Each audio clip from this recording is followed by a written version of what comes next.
Bonjour à tous et bienvenue sur Zoom Invest dans Private Corner, le lieu d'échange où nous recevons des gérants obligataires qui nous éclairent sur le monde de taux. Et aujourd'hui, nous recevons Alain Krief, Bonjour. responsable de la gestion obligataire chez Edmond Rothschild Asset Management. Bonjour Alain. Bonjour. Et Stanislas de Baillancourt, directeur adjoint des gestions et responsable de la gestion obligataire également chez Sycomore Asset Management. Bonjour Stanislas. Bonjour. Alors, le marché des taux, aujourd'hui, évidemment, ça intéresse toujours tout le monde, mais dans un environnement où les taux courts baissent, où il y a des questionnements sur les fonds en euros, leur fiscalité, leur rendement, etc., les investisseurs se demandent où ils doivent mettre leurs billes dans ce marché obligataire. Déjà, avant de rentrer dans le vif du sujet, j'aimerais avoir un peu votre avis sur l'environnement macroéconomique et surtout sur ce qui vous intéresse le plus, vous, peut-être les politiques monétaires des banques centrales, avec une BCE qui a mis une pause, la Fed qui, elle, a repris son cycle d'assouplissement en septembre puis fin octobre. Qu'est-ce que vous en pensez? Où on va avec ces banques centrales? Peut-être Alain, pour commencer? Oui, tout à fait. C'est vrai que c'est important de regarder les taux parce que quand on fait de l'obligataire crédit, en fait, on a deux risques, le risque de taux et le risque de crédit.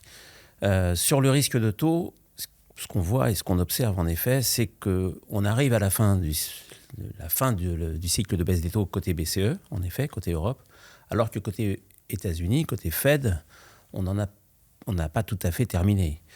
Pour la simple raison que l'inflation est plutôt maîtrisée en Europe, et l'inflation n'est pas totalement maîtrisée aux États-Unis, puisqu'on reste encore sur les 3%. Mais, comme tu l'as dit, Gérald, on est en cours de baisse des taux. On se demande bien sûr si en décembre, on va avoir cette fameuse baisse des taux que Jérôme Powell a remis en cause. On pense qu'elle va avoir lieu, et de toute façon, ça va continuer parce qu'on est toujours sur une politique monétaire restrictive, malgré la résilience de l'économie. Et surtout, cette baisse des taux est surtout, motivée par la faiblesse de l'emploi. Voilà. Donc, en un mot, il y aura encore des baisses des taux. Le timing est un peu incertain aux États-Unis, alors qu'il est pratiquement fini côté Europe. Et tout ça, c'est vraiment favorable, bien sûr, à de l'investissement obligataire sur la partie courte notamment. Stanislas, tu partages la même opinion là-dessus? Oui, je pense qu'on a aujourd'hui un environnement économique de croissance, mais pas très dynamique.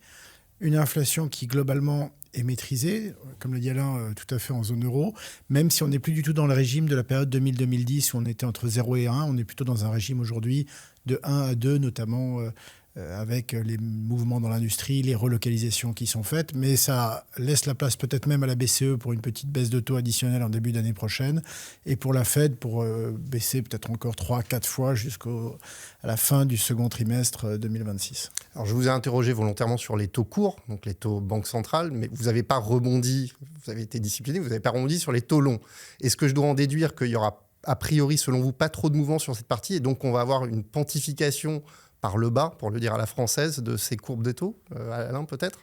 Sans doute. En fait, disons que les taux longs sont plutôt en ligne avec à la fois la croissance et l'inflation à long terme. Et donc, on peut s'attendre quand même à ce que les taux longs restent plus élevés qu'auparavant, et voire plus élevés qu'aujourd'hui. Pour nous, la seule raison pour que les taux longs baissent, c'est vraiment qu'on a un risque, une aversion au risque qui pourrait subvenir, ce qu'on ne voit pas pour l'instant. Et notamment sur la croissance, peut-être. Voilà, sur la croissance, bien sûr. Donc pour l'instant, c'est pour ça que les taux longs sont tout de même à risque, et donc il y a forcément un risque de pontification. On peut aller voir une des courbes, que ce soit en Europe ou aux États-Unis, beaucoup plus pentues qu'on ne l'a actuellement. Tout à fait. Oui, ce qu'il faut quand même voir, c'est qu'il y a beaucoup d'offres. Il y a des déficits budgétaires extrêmement importants. Évidemment, nous, on a la situation française devant nos yeux, mais les États-Unis, on est à 7-8% de déficit, donc c'est majeur. Il y a beaucoup de papier imprimé, comme on dit. Et donc, en effet, ça a déjà commencé. C'est d'ailleurs assez attractif, on va y revenir pour l'obligataire, mais cette baisse des taux courts importante qu'on a depuis 2 ans et ces taux longs qui restent à des niveaux élevés, ça donne un phénomène de pontification. Et ce phénomène de pontification, il est moteur de performance pour l'obligataire.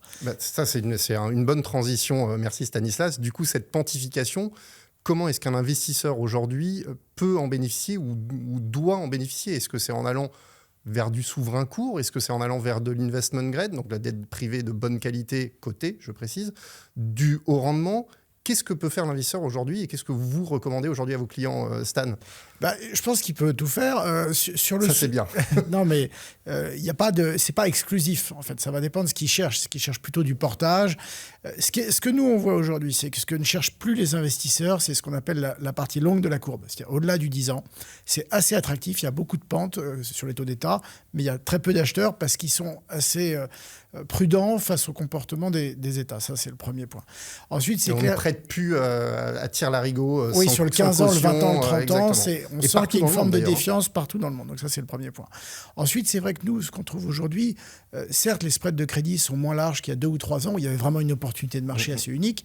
Mais aujourd'hui, entre les taux qui sont assez attractifs, dès qu'on va à 2-3 ans, et encore plus à 5-7 ans, plus un spread de crédit certes un peu serré, on retrouve des rendements très attractifs, qu'on soit en investment grade, en crossover à la frontière entre les deux, ou en high yield un petit peu plus loin. On a un phénomène de carry avec le total yield qui est tout à fait attractif aujourd'hui. Et qui protège. Ouais. Après, sur les obligations gouvernementales, je pense que ce sont les plus sujets aux risques politiques aujourd'hui, qui fait partie clairement des risques de marché. Alain, même constat ou un peu différent? Tout à fait. Même constat. Je suis tout à fait d'accord avec ce qu'a dit Stan. Je dirais, en effet, il y a plusieurs solutions. Il n'y a pas une seule solution d'investissement dans l'obligataire, heureusement. Il y a beaucoup d'opportunités. Et pour répondre vraiment à la question à qui va profiter cette fameuse pente de la courbe et ce roll-down, en fait, surtout aux fonds datés. Pourquoi ? Parce que par rapport à des fonds constant maturity, forcément, le roll-down, quand vous achetez, ou si vous achetez une obligation... Je t'arrête. Est-ce que tu peux réexpliquer rapidement, pour ceux qui n'ont pas l'anglicisme du roll-down, rapidement ce que c'est que ce roll-down de la courbe des taux et qui est intéressant dans les datés, justement? Bien sûr. Le roll-down, ce qu'on appelle la descente dans la courbe, c'est vrai, pardon, excusez mon anglicisme. Non, mais je t'en prie. Et en fait, il s'agit quand vous achetez une obligation, parce qu'on va revenir sur les fonds datés qui sont finalement un panier d'obligations et qui ressemblent en termes de profil à une obligation. Exactement. Quand vous achetez une obligation à 5 ans, au bout d'un an, c'est une obligation à 4 ans. Au bout de 2 ans, ça devient une obligation à 3 ans, qui est toujours traitable et liquide dans le marché. Et compte tenu de la pente de la courbe, en fait, si vous avez du 5%, je schématise, 5% sur 5 ans, puis 4% sur 4 ans, etc., en fait, le taux mathématiquement et mécaniquement baisse sans pour autant que la qualité de la signature change. Donc, vous avez cette fameuse performance qui vient au début de la vie de détention d'une obligation et moins à la fin. Voilà. Donc, c'est ce qu'on appelle la descente dans la courbe. Merci, Alain. Et tout à fait. Ce qu'a bien expliqué Alain, et je pense que ce qui est intéressant aujourd'hui pour les fonds datés, c'est que si les rendements absolus présentés, on est un petit peu plus bas qu'il y a 2 ans. Tout à fait, sur des crossovers, on va être nous vers 4,75, on était à 5, 5,20.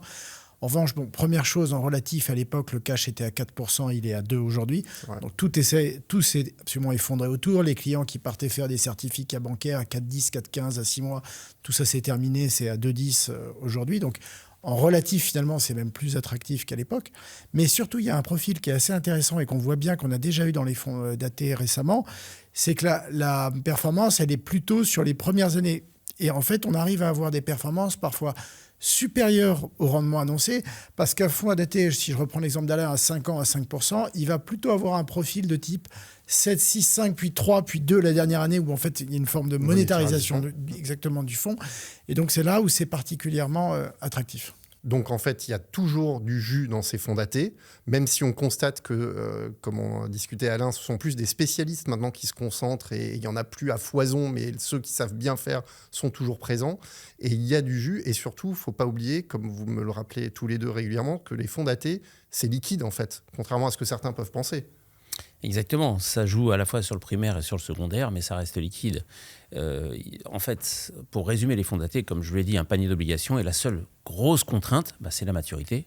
Bien sûr, un fonds daté, par définition, doit être daté, et donc, en fait, normalement, en tout cas chez Edmond Rothschild, toutes les obligations qu'on achète dans ces fonds datés ont une maturité inférieure maximale à la date de maturité du fonds. C'est important de le dire, puisque certains acteurs de la place font un choix un peu différent, qui est respectable. C'est une prise de risque différente, mais de prendre notamment des hybrides ou autrement des perpétuels qui ont des dates de call qui peuvent être à la maturité, mais si l'obligation n'est pas rappelée, se pose la question de que fait-on et comment on va se débarrasser de cette obligation pour rendre l'argent au client. Ça, c'est quelque chose que vous ne faites pas chez Edmond Rothschild. Stan, chez Sycomore, c'est quelque chose qu'on regarde de près aussi. Oui, tout à fait. On a des hybrides, mais ça reste limité dans les fonds. Ça va être, par exemple, pour le Syco Yield 2030, entre 15 et 18%, mais clairement, sinon, on est sur des maturités avant. Et je reviens sur le point de la liquidité. Aujourd'hui, on est dans des marchés qui sont quand même très liquides, donc c'est une bonne chose. Mais on voit déjà dans les actifs non cotés, private equity, private debt, qu'il y a des sujets de liquidité aujourd'hui. On a vécu il y a quelques années les SCPI qui ont finalement qui ont eu un moment de forte difficulté face à la liquidité et aux demandes de rachat. Les datés sont des produits extrêmement transparents. Nous, on publie 2 fois par semaine les rendements des fonds qui laissent la possibilité déjà aux investisseurs d'entrer quand ils pensent que le timing de marché est plus favorable et dont les sous-jacents restent des produits tout à fait liquides qui peuvent être achetés ou vendus. Et ça, quand tout va bien, ça passe pour acquis, mais quand ça se tend, c'est là qu'on est très content de garder cette qualité pour ces produits. Tu as lâché un mot, dette privée. Alors c'est vrai qu'il y a encore quelques mois, moi-même quand j'écrivais dans la lettre pour nos partenaires dette privée, je mettais la dette privée à performer de temps. Maintenant, je prends le soin de rajouter la dette privée cotée. Parce qu'avec ce qui s'est passé, effectivement, et les 2 événements aux États-Unis, First Brand, Tricolor Holdings, ça a ravivé un petit peu les craintes sur le segment. On hésitait à en parler, mais comme tu en parles, ça me semble important d'avoir l'avis de spécialistes du côté de la dette. Qu'est-ce que vous en pensez ? Est-ce que c'est un canari dans la mine ou compte tenu de l'ensemble de la liquidité, c'est vrai qu'il y a beaucoup de demandes de papier, finalement, tant qu'il y a la liquidité, ça passe et puis c'est un phénomène qu'on va laisser tranquille et puis on verra bien ce qui va suivre. Alain ? Vous avez des mondes différents. Déjà, vous avez le monde de l'illiquide et du liquide. Quand on dit dette privée, en fait, on traduit juste private debt. Et private debt, c'est plutôt des loans, c'est-à-dire ce sont des prêts. Nous, on traite des bonds. Donc, à partir de là, c'est pas le même monde du tout. Donc, c'est beaucoup plus régulé. C'est pas la même réglementation. Donc, en fait, on n'a donc pas la même approche, pas les mêmes, la même visibilité sur les résultats de l'entreprise. Et donc, globalement, pas du tout la même régulation aussi. Donc, ce qui se passe aujourd'hui sur les private debt, notamment, on parle de First Brand ou Tricolor ou autres, notamment aux États-Unis, ce sont des loans qui ont été prêtés, donc ces instruments, par des banques régionales non régulées aux États-Unis. Alors, en plus, bien sûr, il y a une fraude. Les fraudes peuvent... sur une entreprise, ça peut agir partout. Mais disons qu'à partir du moment où ce n'est pas régulé, c'est quand même beaucoup plus compliqué. Et donc, aujourd'hui, il n'y a pas d'effet de contagion compte tenu du fait que c'est vraiment très spécialisé, très localisé et par des acteurs, que ce soit du côté de l'entreprise ou du côté de l'émetteur, de l'acheteur, du placeur côté banque régionale. Donc, c'est quand même très, très localisé. Donc, aujourd'hui, non, il n'y a pas d'effet de levier, donc c'est pour ça qu'il n'y a pas d'effet de contagion. Et c'est tout à fait idiosyncratique, comme on dit. Et aujourd'hui, ça ne touche pas du tout le marché liquide. Et ça, c'est logique. Stanislas, je ne sais pas si tu veux rajouter quelque chose là-dessus, parce que c'est vrai que non, je pense que c'est clair. Il faut quand même voir que c'est aussi un marché qui est plus risqué. C'est-à-dire qu'aujourd'hui, sur du high yield européen, on va être à peu près à 5,5, 5,75 de rendement. Si on vous offre du 7 ou du 8... c'est qu'il y a quelque chose. C'est qu'il y a quelque chose. Il y a évidemment une prime d'illiquidité, peut-être d'un point, mais voilà, exactement. Donc il faut bien l'avoir en tête. Et de la même manière, sur le private equity, c'est des produits qui historiquement ont très bien fonctionné sur les 20 dernières années et qui aujourd'hui sont dans une phase un peu plus de transition, on va dire, mais qui restent des produits aussi liquides. Et quand ils ont toujours été structurés, c'était avec des liquidités à 7 ans, voire à 10 ans. Et donc on voit bien aujourd'hui d'ailleurs parfois la difficulté de ces produits, les fonds de continuation, etc. Donc c'est comme ça qu'il faut bien les appréhender. On a évoqué brièvement, mais je crois que c'est toi Stanislas qui a évoqué les valorisations, mais je ne vous ai pas posé la question directement. C'est vrai qu'il y a beaucoup de questions sur les valorisations dans le monde du crédit, avec ce que tu as dit sur des spreads serrés, mais malgré tout il y a quelque chose. Il y a un élément important peut-être qui permet de le justifier, il y en a même au moins 2. La liquidité, on en a parlé, je vous l'ai soumise. Donc, il y a beaucoup de demandes, mais il y a aussi le fait que les taux de défaut sont faibles et a priori, si j'entends votre scénario macro, devrait le rester. Et donc ça, c'est quand même quelque chose de positif pour soutenir ces valos, même un peu serrés. Alain ? Oui, l'important, c'est de regarder la croissance mondiale. Et la croissance mondiale, elle tient la route pour l'instant. On n'est pas comme les actions. On n'a pas besoin d'un accroissement et d'une augmentation extraordinaire de la croissance pour que ça tienne. Donc le crédit, On a besoin d'une croissance timide, ce qu'on aime régulière, et ça permet aux entreprises de rembourser leurs dettes et surtout de se refinancer. Donc en effet, les taux de défaut restent, en fait, ce qu'on essaie de voir, les taux de défaut futurs, c'est ce qui est important. Les taux de défaut de passé, c'est une chose. Devrait rester autour de 2% en Europe et à peine 4 ou 5% aux États-Unis, ce qui est largement en dessous des moyennes historiques. Donc, de ce côté-là, on n'a pas de souci. Alors, en effet, les spreads, donc les primes de risque crédit sont serrées. Mais ce qui est surtout important, c'est que le rendement total est quand même tout à fait sympathique. Quand vous allez sur du high yield, alors certes, vous avez des spreads serrés, mais vous avez des taux d'État qui sont quand même largement positifs aujourd'hui. Et donc, ce qui vous donne des rendements entre 5 et 7% aujourd'hui sur du high yield. Et c'est ça que les investisseurs regardent. Et c'est ça qui est important. Et avec un marché de rendement qui s'est en plus, je dirais, dérisqué. Qui est monté en qualité. Peut-être pas dérisqué, mais qui est monté en qualité. En fait, il y a davantage de double B et moins de simple B. Donc, il va progressivement monter en qualité. En Europe, ce qui n'est pas le cas aux États-Unis. Donc ça, c'est aussi important. En effet, on est plutôt à 75-25 en Europe et plutôt 50-50 aux États-Unis. Donc certes, on est quand même moins risqué. Et globalement, je le disais, le rendement total offert aujourd'hui, notamment par les produits datés ou d'autres produits obligataires, est tout à fait attractif compte tenu de la baisse des taux courts attendus, la baisse des taux courts déjà effective et encore attendue. Donc il est clair que les fonds datés restent une opportunité très intéressante. Et donc Stanislas, pareil, on n'est pas à fin 22 sur effectivement les écartements de taux, mais il y a de l'intérêt. Exactement. En fait, il y a 3 ans, on a eu un moment de marché. On ne savait pas s'il y aurait suffisamment de gaz pour passer l'hiver, etc. On avait des rendements très élevés. Clairement, ces spreads se sont comprimés. C'est deux choses. Alain l'a très bien dit, c'est les résultats des entreprises qui ont été très réguliers sur la période bon et qui ont suffi. Et en face, la demande. Et ça, je pense qu'il ne faut pas l'oublier aujourd'hui, c'est qu'il y a une recherche globale des investisseurs de rendement. D'autant plus depuis 18 mois maintenant qu'on a une forte baisse des taux monétaires. Et le crédit, a commencé par l'investment grade, puis ensuite le crossover et enfin le high yield, est aujourd'hui l'objet d'une demande assez forte pour pouvoir répondre à ça. Et ce qu'on voit aussi, c'est que on ne peut pas dire qu'on voit des allocataires ou des gros investisseurs institutionnels vendre massivement des obligations d'État. Par contre, ce qu'on voit, c'est que le poids dans les allocations, les montants en euros sont stables, parce qu'ils se sont engagés vis-à-vis parfois des gouvernements. En revanche, les pondérations diminuent. Et donc, en fait, ce report, il se fait progressivement sur les dettes corporate. Et c'est pour ça qu'en France, on voit maintenant un certain nombre d'entreprises émettre à maturité identique, bien en dessous du taux d'État français, comme ça peut arriver dans d'autres pays. Et donc, c'est plutôt ce mouvement-là qu'on voit progressivement arriver, qui renforce ces marchés de crédit. Alors, j'ai une question maintenant. Je ne vais pas dire provoque, parce que ce n'est pas le cas, mais... Dans le monde action, on n'arrête pas de nous parler d'ETF, les ETF, la vague ETF, la surperformance, les frais, etc.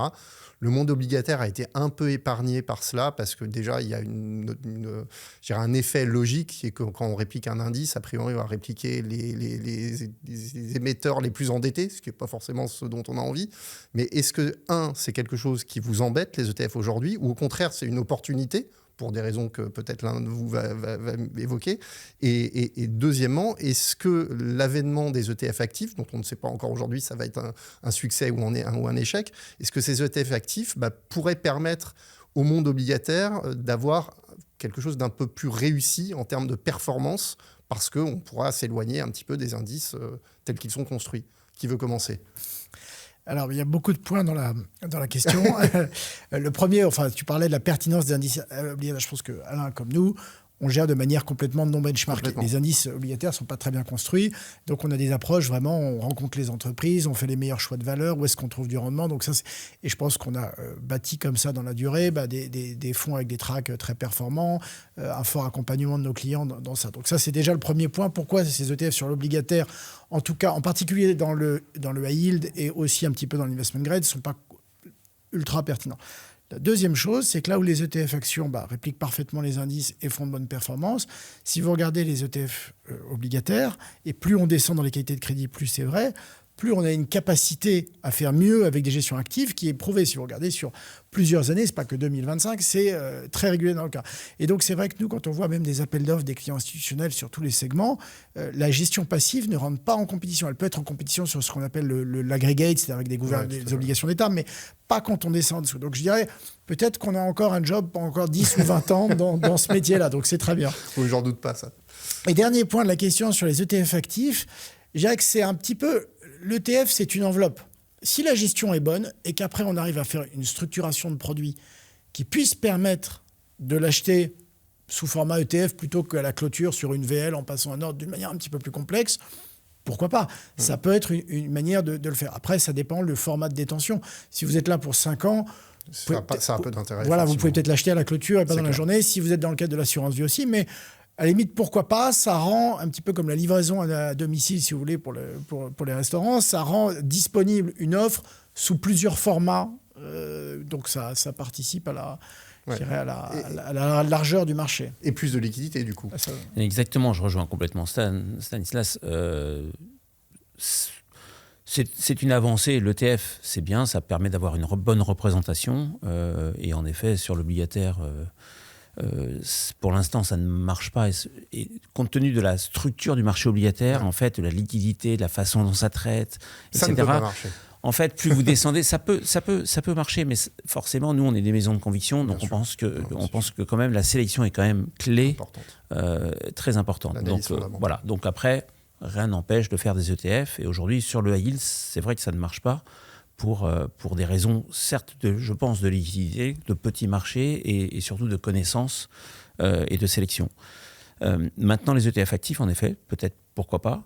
Et de toute façon, l'avènement des ETF est un point positif au final pour nous, même maisons de conviction, par rapport à la liquidité. En effet, il y a des maisons qui peuvent, quand on achète certains papiers, en fait, vont se couvrir sur justement ces ETF donc voilà, c'est une couverture générale, alors que nous, on est plus sur des risques idiosyncratiques.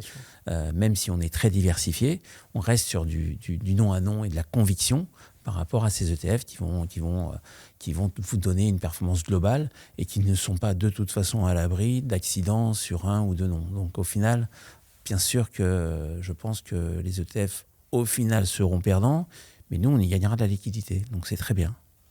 On va peut-être terminer sur 3 questions où vous répondrez chacun. Alors, en même temps, ça serait idéal, mais je ne sais pas si on va vous entendre. Mais ça serait un peu du tac au tac avec un choix, en fait. Donc ça va être, on va essayer de faire ça un peu de façon rigolote. Si je vous dis, est-ce que vous préférez investir dans du souverain français pour jouer une recovery aujourd'hui ou plutôt dans... Ah bah attends, ça me rappelle un truc qui circulait pendant le Covid, ça on va pas revenir dans le sujet. Donc le souverain français pour jouer une recovery ou l'Italie avec cette idée de poursuite d'une amélioration. Donc tu as déjà choisi, Stan. Il est trop tôt pour jouer la recovery du souverain français. Deuxième question pour ceux, et on va aborder 2 segments obligataires dont on n'a quasiment pas parlé ou voire pas parlé. Pour un investisseur obligataire qui voudrait prendre un peu plus de risques peut-être et avoir plus de rendement, subfin ou dette émergente? Subfin. T'es embêté, Alain. Vous avez les deux et vous le faites bien. On a les deux, c'est vrai, mais plus de rendement, c'est la dette émergente. Après, en fait, la dette émergente, en général, est en dollars. Donc j'ai envie de dire les deux. Si vous êtes en euros, faites des subfin. Et si vous êtes en dollars, faites de la dette émergente. Et dernière question, on a beaucoup parlé des fonds datés, mais si je vous dis fonds datés avec un couple rendement-risque à peu près visible ou gestion obligataire très flexible qui peut s'adapter dans des contextes un peu compliqués? Les deux. Oui, tout à fait. Les deux, ça n'a pas le même, le même but et la même façon d'aborder le marché. Si vous voulez être tranquille sur une certaine période relativement courte, qu'on l'a dit, même si ce sont des produits à 5 ans, les fonds datés, vous prenez vos profits au bout de 3 ans. Donc c'est assez court. Si vous voulez aller sur du long terme sans vous en occuper, faites de la gestion flexible. Donc, voilà. L'avantage des datés, c'est dans un petit peu la clarté et la perspective de performance que vous pouvez attendre. Même si le chemin, pour des raisons X ou Y, vous pouvez avoir de la volatilité, vous savez qu'à un moment donné, il va y avoir un effet de rattrapage vers la performance. Et donc, ça a permis, et c'est, je pense, le grand succès des datés depuis quelques années, à beaucoup d'investisseurs de revenir vers l'obligataire avec une forme de sécurité sur ce qu'ils vont obtenir sur un horizon qui n'est pas trop long. On ne parle pas de 10 ans exactement, à 3, 4, 5 ans. ils savent entre guillemets, les rendements qu'ils peuvent en attendre. Merci beaucoup Stanislas, merci Alain. Merci à tous Gérald. de nous avoir suivis dans ce Credit Corner sur Zoom Invest et on est certain et on sera ravis de vous retrouver pour un prochain numéro. À bientôt.